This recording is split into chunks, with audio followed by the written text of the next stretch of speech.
Say it. C-A-L-C-A-G-N-O-R-A-D-I-O.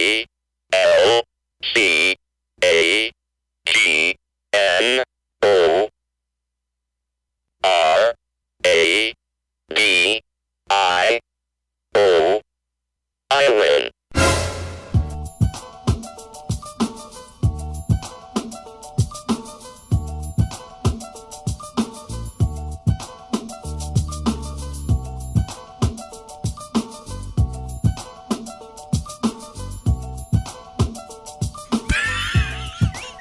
Totally struggling with these headphones.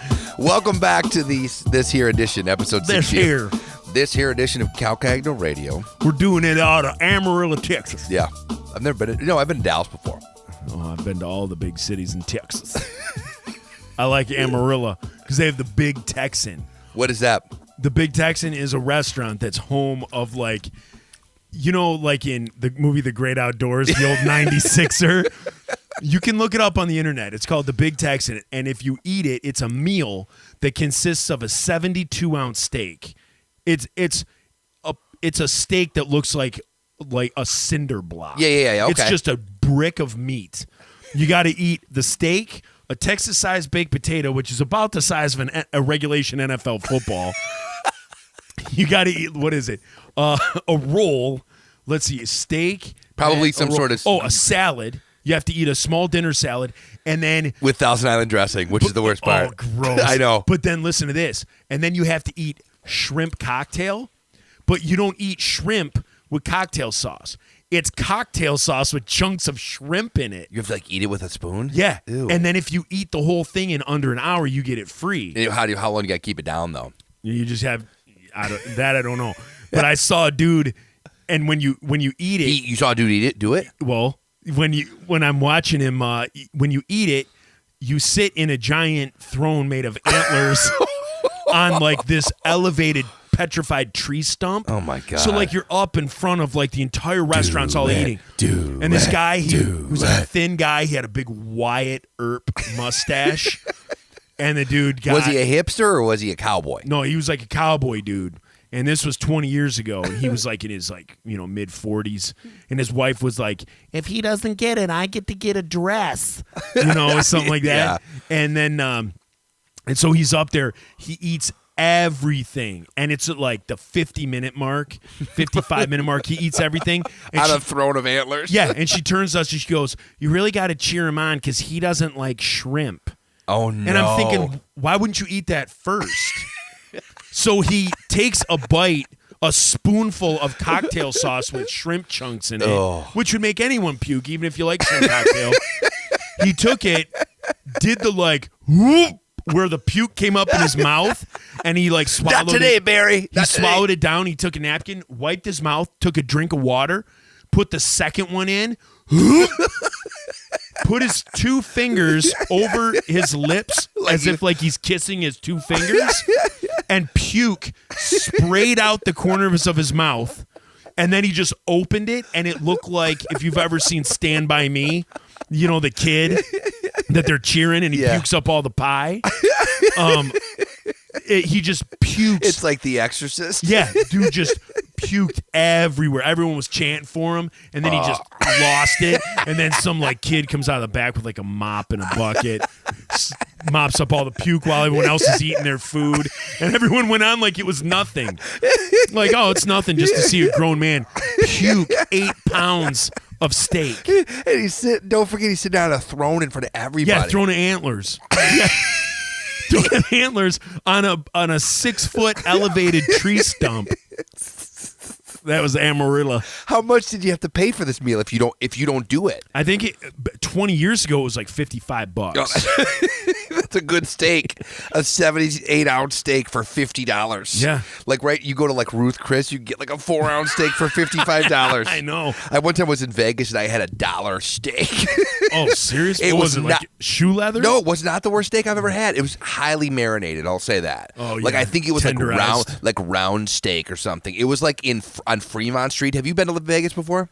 We've played there, but I've never got to hang out there. Okay, so Vegas, for those of you who have never been, although most people have gone, there's old Vegas where like, that's where the D is. Yeah. Can we just throw something out there? My wife and I have talked about this 1,000 times. Why in the hell would I go on vacation, spend my hard-earned money to go to a destination that looks and feels like here? Like Detroit. Yeah. Like, here's the thing. I love Detroit. Don't get me wrong. And if I lived overseas for many years and they said, hey, in this town that you live in, we're going to open up a restaurant that's Detroit themed. But why would you fly to Vegas to go to Andiamo's? Right. Like, what? Right.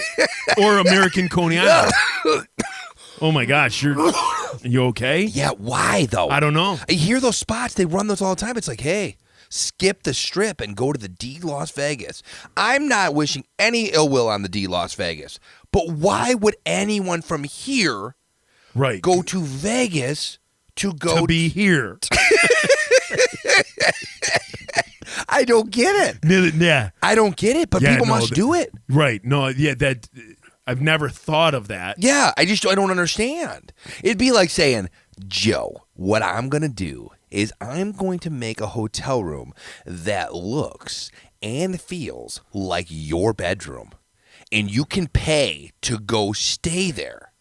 Pay a ridiculous amount of money. And you'd be like, airfare. You're like, why would I fly all that way just to pretend I'm at home? Right. Like I can go to National Coney Island or American. I don't even know which Coney Island is in there. Well, the two top ones, American and National. I like how nobody caught that when I said it a couple weeks ago. I know. When I was like, the two Coney Islands are the best in this town. They've had a rivalry for years. American and the one next to it, National. Leo's. So I go to Leo's the other day, and we're eating. It's me, my wife, and my two kids. And we're eating, and in walks these four people. There's three dudes who looked like they just ate 12 pounds of marijuana.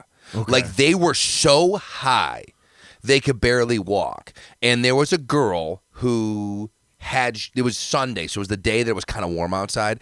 She had on short shorts and her ass was hanging out. Like if she bent the right way, I could have seen her cookies. Oh. And not in a good way. Okay. Trust me. Like I had never in my life been the guy who was like wanted to get up and be like, how dare you? This is a family establishment. But I wanted to get up. Yeah, but I was at Leo's and I wanted to be like, hey, listen, nobody wants to see that. Like, no one wants to see your ass cheeks hanging out because trust me, it's cottage cheese city. We don't want to see it. Yeah, body shame. Yeah. Just body shame. Yeah, but I was so close. And then when I left, I was like, how about those people? I think I got high when they walked in and the girl was like, they were really rude to me. And I was like, you know what? You're a good person. And I want you to know. I didn't tip anymore, though. Don't kid yourself. I just want you to know that you just keep doing you. And you know what? Those kind of people will come and go. But you know what? You're working at Leo's, and life's going to be all right for you, sister. Exactly. You just keep your head held high. In that moment, I wanted something. Keep your head held high because this is your peak. Keep on trucking, right? If there's one thing, keep on Leoing. If there's one thing Leo always said, it was, if at first you don't succeed, copy someone else's business plan. Right. There's one thing Leo always said. He went to National Island and thought, hey, me too. Why not me? Right. Well, I'm going to add a little bit of sriracha to my chili, and I can revolutionize this whole business. You may walk into Leo's and think you're at National, but they're not interchangeable, it turns out. They're two different restaurants. Yeah. One has home fries and one has hash browns. Go to the D Las Vegas, please. Right. Well, what started this whole thing, I don't know. I think we were going to talk about me sneezing. So Joe calls me today. He goes, did you ever sneeze? And I said, you know what? Yes, I have sneezed, but save it for tonight because I want to make sure we talk about this on the podcast. So what happened to you? So if you're a listener and this has happened to you, I want to know. We want feedback. CalCagnoRadio@gmail.com. Tell us. So today I was in my car driving and I sneezed. And it just wasn't like a chew, like a half sneeze. Like it was like a full sneeze. And so like all the air in my lungs, I got like a good, lungful. You expelled it all. Yeah, I expelled a good lungful of air. So I sneeze, and I'm a 4 sneezer. And I don't know if this has anything to do with it. So I sneeze 4 times. And so I sneeze. And then I get done, and after sneezing, I kind of, and I exhale. And then there's a smell. There's a post-sneeze smell that, like, I know this is gross, but I don't care. Like, even if, like if you sneeze, you use the back of your hand. Mm-hmm. Have you ever sneezed and then, like, on the back of your hand, and then maybe you then itched your nose because you sneezed? So sometimes when you sneeze, your nose drips. Yeah. So you sneeze on the back of your hand, then maybe wipe it, but you also smell the back of your hand. And, like, a sneeze has a smell. So today Now I'm driving thinking in my about car. if it has a smell. So today I'm driving in my car, and I do my 4 sneezes, and I do my exhale. And then as I'm driving, like, I'm realizing, like, I'm sitting here smelling the air that was in my lungs, and it has a distinct, like, odor to it. Do you like it? I can't say I hate it. Right, yeah, no, it's fair. It's like we always, like, joked about stuff growing up. We're like, My belly button smells. yeah, And I don't hate it. It doesn't smell good. oh, it's nasty. No, but my belly button's kind My of... belly button's all jacked up after my surgery. Yeah, no, my belly button kind of smells like sweat a little bit. Yeah. But every once in a while, I will be like, "Ooh, that's disgusting," and then about 2 seconds later, sort of just sneak it up there Right, just for one. right, Actual, and then you're like, I'm like, "Ooh." "Ooh, this is the worst thing ever." Right. I don't know if the microphone's picking up what and I'm then, doing. And then, like, you put it down, you're like, oh, that's gross. Oh, that's disgusting. This is so sweet emotions. Right. I feel like it's kind of like Mary Catherine Gallagher, who used to put her hands in her Right. armpits. Armpit smell is not one that luckily, I've never been really a big sweater person who sweats. I have a friend of mine, Kevin Miller. You're like, I'm more of a cardigan. guy. No, I have a friend, Kevin Miller, who legitimately could 5 minutes into the day have blown out pits. Yeah. So he's got to, like, keep deodorant on him because Yeah, he'll that's start me. to smell. That's I'm me. not a big. I don't sweat a lot. I don't smell a lot that I know of. But yeah, But you're allergic to your sweat. that's a little known fact. Little known fact about Cal Cagno. When I sweat, and Joe's seen it because we played basketball before. When I sweat, I get itchy, and then when I itch it, it gets like hivey. You can see the marks. I look like Wolverine, and I have made out for 2 hours. Like I remember we were on a basketball team together, Which we sucked. And like as you're playing, if we're at the free throw line, you're like itching your back with your thumb. And then, like, if your jersey ever came up or at the end of the game you took off your jersey, this is when I was in good shape. I could take off my it looked jersey. like you got whipped. Like your back, like from where you scratch, like your sweat would irritate you.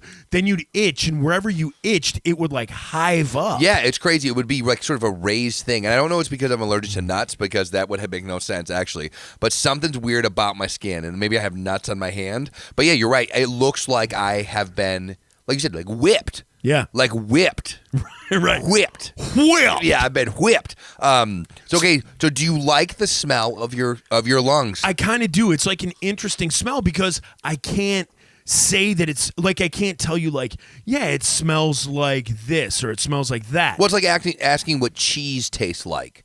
What does cheese taste like? And you're like, it tastes like cheese. Like there's no way to describe it. Creamy. Yeah, you're like, yeah, but that's just more of an Right. Of an adjective to describe it. Right. No, I'm agreeing with you though. Yeah. So next time I sneeze, I'm going to have to think about what it smells like. I don't know, because there's absolutely no way that it doesn't have a smell. Just like you fart, it's the inside of your intestines. Yeah. Like I imagine that, like when people have to do surgeries that involve intestines, like these surgeons have to be like, oh God. Like as soon as they open it, they're like, whoo.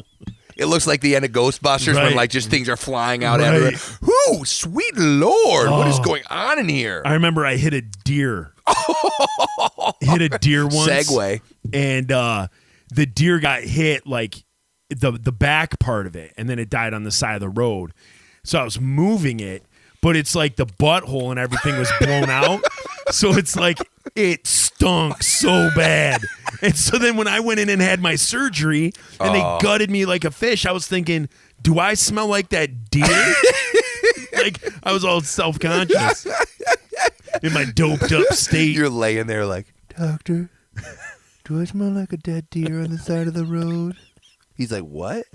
Oh, look at that spider coming down right above you. Oh, wait, I got to get that. Yeah, let's get that. It's coming. It's coming. It's 6 inches. It's 6 inches. Oh, you snagged it. No, I didn't. No, it's in there. Oh, he almost got in your popcorn. He almost got in your popcorn. Hey, you spider. You almost got in my popcorn. Pretty good. Thank you. It's a good George W. That's my pretty Jimmy good. Stewart. I know who it's supposed to be. It sounds like Hey, I've about had it. So, do you want others to let you know if they like the smell of it? Yeah. First off, I want to know if other people prior to me saying this tonight, if they've ever thought that or noticed that. And then also now, if you've sneezed since hearing this, if you've smelled it, and if you like it or not. Get at us. Yeah. CowCagnoRadio@gmail.com. Get on it. I used to be number one in this town. It seems like it's more about FM and color TV. I've spent $15,000 on this, so it has to be a big success. This is the one that brings us back.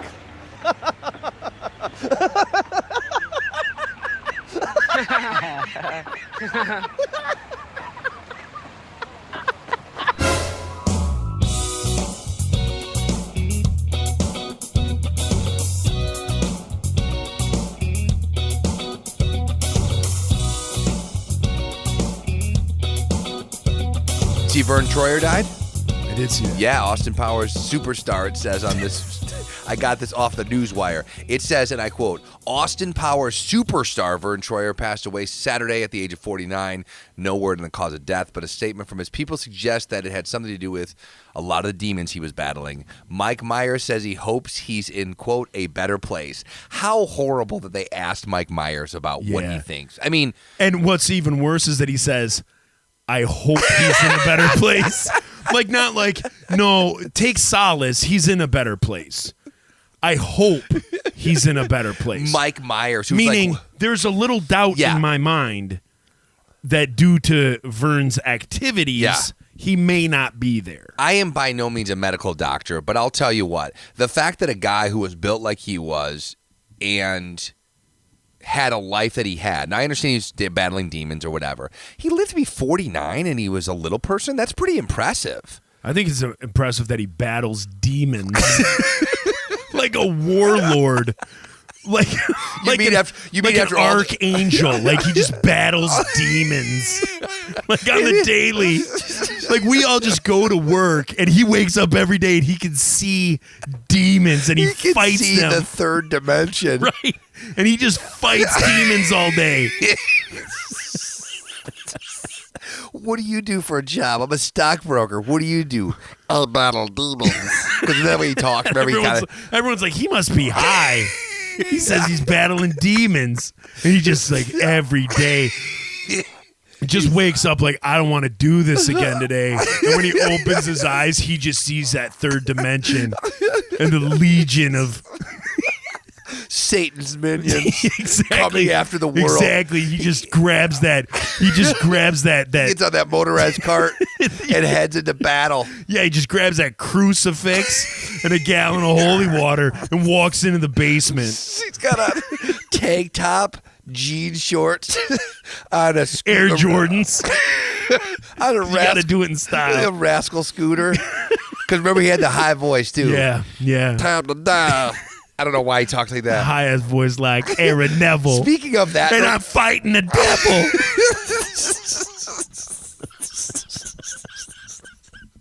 Mike Myers is sitting at home. He has no idea that Verne Troyer every day is battling demons. Phone rings. And he's like, who's calling me? What number is this? And they're like, hey, this is the AP. And we're just calling, Verne Troyer died. What do you have to say about that? Well, I hope he's in a better place. Right. He's fought some demons. I've heard he's been fighting demons. Literally, not metaphorically. Literally, he's been fighting demons for years. Like and nobody knows about it. Every night he's like, I just want to go to bed, but the demons won't stop fighting. It's just him and Tom Cruise. The last of their kind. just fighting demons, taking names. Okay, but here's the thing. Supposedly he was from Michigan, right? Verne Troyer. Yeah. From like the west side of the state or something like that. But you know what? You got to give the guy props that he did well enough for himself that we know his name. I mean, most actors go into Hollywood, and then you have actors who are very specialized, like Mini-Me, and we know his name. I look at somebody like we were talking about Joe C. the other day. Made the most of it. I also saw this story about Macaulay Culkin. Did you see he was on Ellen yesterday? Yes. Oh, so you know what I'm going to say? Yeah, about how he doesn't watch Home Alone. Yeah, he won't watch Home Alone and refuses to do, quote, the Home Alone face. Well, yeah. See, I think he should do it. Why? I think even That's though like every time David Lee Roth goes out, he has to do a high kick, toe touch. Russian splits. Could you imagine? You just see him at Taco Bell. You're like, Dave, do it. And he just goes off the counter. Wow. Full extension, toe touch. Is there anything more majestic than Diamond David Lee Roth doing the Russian splits in the Panama video? It's amazing. Yeah. That is 80s videos. When someone says anything about 80s videos, I think of him just like, it's not total slow motion, but it's like somewhere between slow motion and normal speed. It's somewhere in the middle. It's been slowed down a little, and he just, wow, Panama. I always think back to those 80s stars, and I think that like they do, and they're like, okay, so the song goes Panama, and they're like, okay, I got it. Panama. Like, why did they decide to sing so high? It was the way it was. It was the way it was. Yeah, there's something so majestic about him doing the Russian splits. Or I think in that same video, he kind of does that kick where the first leg comes through, he plants, and then the second one comes through super slow. Yeah. It's like a spin that he does. Like a spin kick, almost like a karate kick. Like he's in a dojo. Right. Going for his brown belt. He's going for his yellow stripe. He doesn't even have his gi on at this time, but he's doing the Russian splits. My two favorite David Lee Roth moments are the Russian splits in Panama, and I don't know which other video where he's walking down the hall with the towel on. You know what I'm talking about? Where like the cops are taking him out, but he's got on like the towel. No, you know I don't remember that one. Yeah, I think it might be the same video, but like it looks like he's being arrested like during a shower. And they're dragging him down the hall, and he's sort of like looking at the camera like, oh, I've been a bad widow boy. And you're like, dude, Diamond Dave, baby. Oh. Doesn't get any better. So, yeah, Panama and Jump. Those two videos. Yeah. Bam, bam, bam, bam, bam, bam. Best part about that song, though, is, hey, who said that? Baby, how you been? Yeah. What? Hey, you, who said that? That's what he says, yeah. Baby, how you been? Yeah, I'm a fan of David Lee, only because later on in life we found out he was absolutely certifiably insane. Yeah, and he became an EMT. Did he? Yeah, in New York. He became worked for an ambulance company. Could you imagine that? Like you're choking on a piece of ham at Bob Evans, and you're like, I'm noking, and all of a sudden he comes in like, oh wow, yeah, he's doing the thing with the shades where he puts his finger behind his ears to pop the shades up. Right. Yeah, every time. Right. That's all I can think of. All right, so Macaulay Culkin, I think he should do the Home Alone face is what he's known for. Why? Because he's Macaulay Culkin. He's all of us. Yeah, but like that's like saying whatever you were known for at 89X. Dude, hey. For doing... my mom's here. She's my ride. If people want me to do it, I do it. But they don't ask me 30 times a day. I guess that's the difference. That's the difference. What little notoriety I may have had, people still ask me. I think to go also above that is it's not just saying something, it's like doing something. Yeah, so if here's a grown man and you got to put your hands on your face and make an O face, I just put shaving cream on after shave. If you got to do that 20 times a day, no, forget that, man. So you think he's well within his rights? Absolutely. People need to grow up and realize that he's a human being, and it was a part he played. Okay, get over it. So you say if you saw him out, let's say you saw him in New York City around the holidays, would you ask for a picture? Would I ask for a picture? Absolutely. Leave the guy alone unless I'm there. Let's get a quick I'm selfie. saying leave him alone as far as like what he's doing. Because again, I think celebrities at a certain point they have to embrace the fact that they're celebrities, or they're not going to have a job. Exactly. So if it's Macaulay Culkin and he doesn't care about being in the public eye anymore, and I'm like, hey, dude, can I get a picture? And he's like, no, I'm sorry, I'm on my way somewhere. Hey, no problem, no harm, no foul. You're like, let me get online and say what dick you are. Yeah, but I mean, if he's trying to, mount a comeback, or he has a Broadway show going or something, he's like, I need to keep fans. This is the business I'm in. Yeah, see, I feel like Neil Patrick Harris did a good job of that by being in Harold and Kumar. Like, did you ever see that movie? Yeah, where he made fun of himself. He made fun of himself, and in a weird way, ended up coming back into the spotlight where people were like, "Oh, this guy's actually kind of funny." Like, Absolutely. I remember this guy from when I was a kid. He was Doogie Howser. Now he's just like some cokehead ex-actor in the movie. I don't know what he's like in real life. And now he's like, again, a household name again. Right.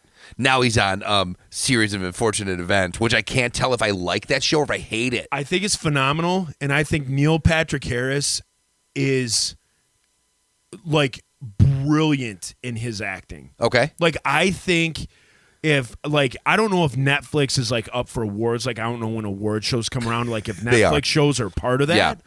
But like, I think he should be sweeping everything because of those characters that he plays in that are hysterical. Yeah, that show is so well done, but it's so weird too. Yeah, see, I read all the books. Oh, yeah, I'm not a big reader. Yeah, see, I read the books. I love the books, and then I think the series is fantastic. Pump up the volume, pump up the volume.